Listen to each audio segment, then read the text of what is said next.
Emma's a beautiful young 21-year-old who loves music, loves to dance. Emma happens to have Down syndrome.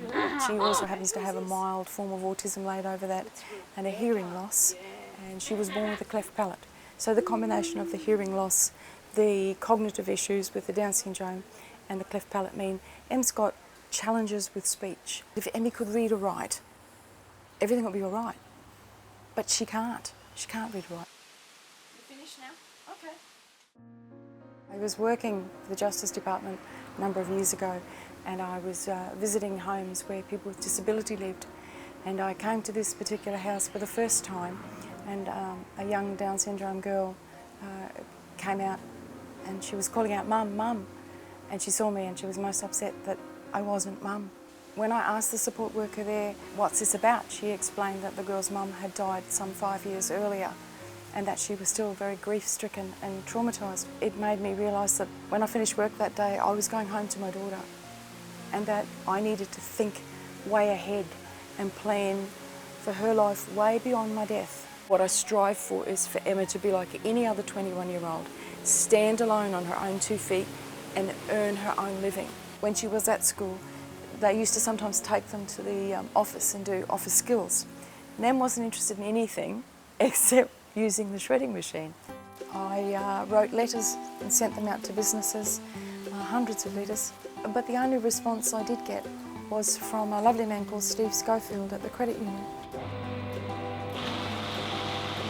The part that stood out for me was that Jo was making a very heartfelt point that she needed to find a way for Emma to have a place in the community and make a difference, and that she was doing everything she could to lead Emma down a path of being independent. Her enthusiasm with shredding and the fact that she couldn't read made her the perfect candidate for something that we also had a need for, which is to have someone do our shredding.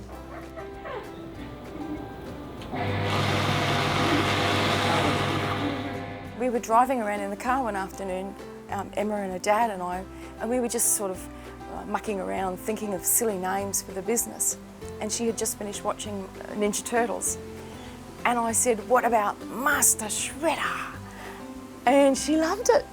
And she went, yeah, that's me, like she is now. So that's how the business came about, and that's how the name came about.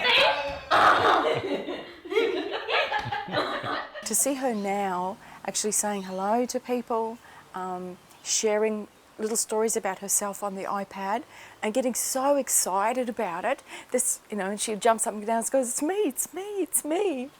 And so it's lovely to see that, and it's nice to see her knowing the routine, wanting to go to work. Because I got to use my new shredder for the first time. It was amazing how little effort we needed to input to be able to have such a great outcome for Emma and her family and our organisation. I just cannot speak enough about how gratifying as a mum that is to see my daughter want to get up and go to work and feel fulfilled that she's doing something, that she's helping and making a difference in her own life, making her way like any other 21-year-old.